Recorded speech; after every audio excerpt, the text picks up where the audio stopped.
Section 44AE, presumptive income transportation business, up to 10 vehicles, 7,500, that is 7,500 each. I forgot to write here each, so please write each over here.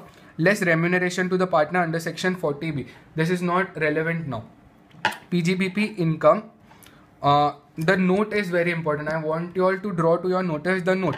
Part of the month will be treated as full month, that is example 4 months and 7 days will be taken as 5 months, whether in case of purchase or sales. What was this? So now you will understand what was that. See, on 1/4/2015 he had 4 vehicles, but on 31st/5/2015 he sold 2 vehicles. So on 31st/5/2015 he sold 2 vehicles. That means that 2 vehicles were used for 2 months, that is 31/5/2015. That is up to 31/5/2015 only 2 vehicles were used for 2 months. Okay, 2 vehicles were used for 2 months into 7,500, each vehicle 7,500, and the remaining 2 were used for entire 12 months into 7,500. Okay, this balance was used for entire 2 months and this sold was only used for 2 months. Are you getting this? And the purchased one, that is 27/6/2015, 27/6, the 6 will be taken as the entire month. So from you will calculate it from like this. You take it as entire month. 27/6/2015 will be taken as the entire month, even though it has put to use only for 3 days, but it will be calculated as 6, 7, 8, 9, 10, 11, 12, 1, 2, 3. How much? 1, 2, 3, 4, 5, 6, 7, 8, 9, 10. 10 months. That is, it has been used for 10 months. 7 vehicles into 10 months into 7,500. As if you are seeing in your practice manual, then you will understand what I am saying. So let's do in my format. Presumptive income under section 44AE. First,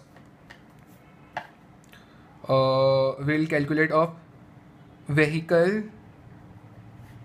at the beginning. We'll take as only 2 into 12 months into 7,500 comes to rupees. 2 into 12 into 7,500 comes to 1,80,000. Then vehicle sold, that is 2 vehicles were sold and it was used for 2 months into 7,500. 2 into 2 into 7,500 comes to rupees 30,000. Okay, then finally purchased 7 vehicles used for 10 months into 7,500. So 7 into 10 into 7,500 comes to rupees 5,25,000, and we get the business income. Business income as 5,25,000 plus 30,000 plus 1,80,000, 7,35,000. As you can see in your practice manual, it is quite confusing to you all, but I made it simple.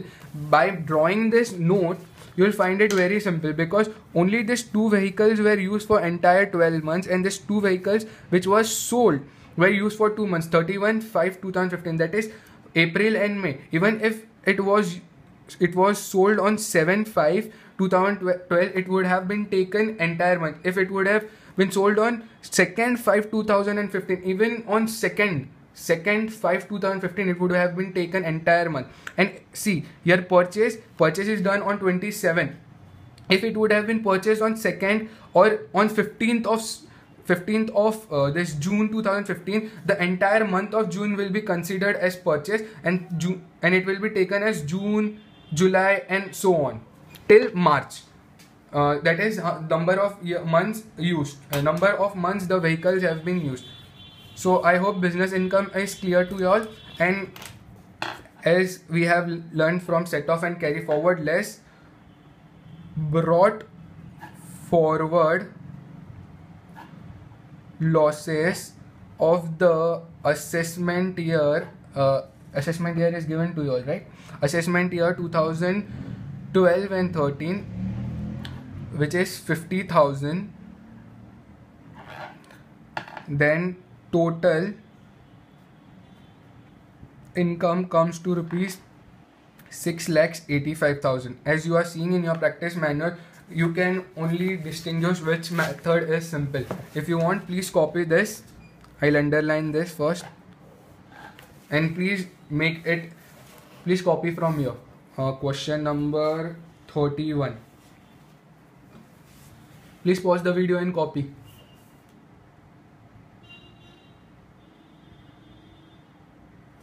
I hope I should have written months also over here, but from the next video there are more similar sums on this. In that I'll give you a proper format, but in this question this format is quite appropriate. That's why I've written in this manner.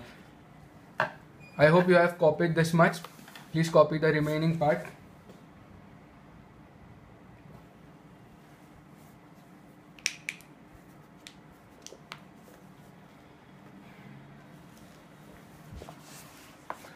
As you can see here, note it is given the assessee is eligible for computing the income for the goods carriage applying the presumptive income of section 44A, since he does not own more than 10 good carriage at any time during the previous year. By this you come to know he is not owning more than 10. So you need to calculate this, and after that you want, you can write this note also.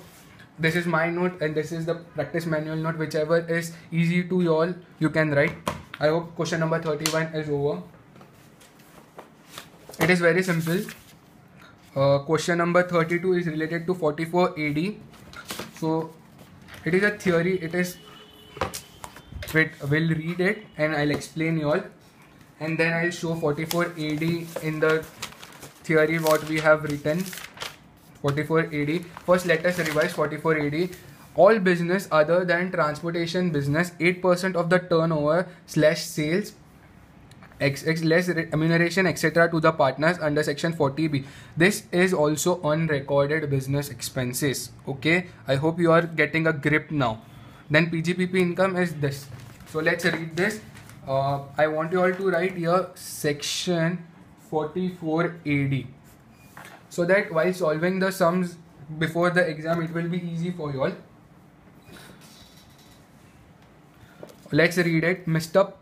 Praveen engaged in retail trade reports a turnover of 98,50,000 for the financial year 2015 and 16. Wait, I'll zoom it little bit more. His income for the said business as per the books of account is computed at rupees 7,20,000. Retail trade is the only source of income for Mr. Praveen. So here it is given that his income for the said business as per the books of account is computed at rupees 7,20,000. That is, net profit is given and also the turnover is given. First, is Mr. Praveen eligible to opt for presumptive determination of his income chargeable to the tax for the assessment year 2016 and 17?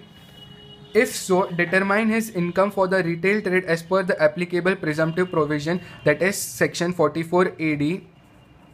In case Mr. Praveen does not opt for presumptive taxation of income from retail trade, what are his obligations under the Income Tax Act 1961? What is the due date for the filing his return of income under both the options? So let's see.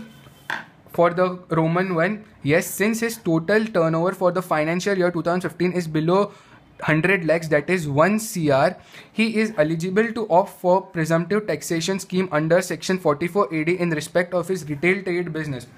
So first part is over. If so, determine the income from the retail. So income from the retail is 8% of the turnover, 8% of the turnover, that is 98,50,000 as given in the question. So see, his income from the retail trade applying the presumptive taxation provision under section 44 AD would be rupees 7,88,000. How? See, 98,50,000 into 8% comes to 7,88,000 will be his obligation. That is, he need to pay that much PGPP, that much it will become his PGPP income. not the tax payable. It will become PGPP income. Wait, it is quite zoomed in. We'll get PGPP income, and PGPP income will go into the income statement, and from there we will calculate the tax payable. Are you understanding? 8% of the turnover for calculating the PGPP income, not the tax payable. Okay.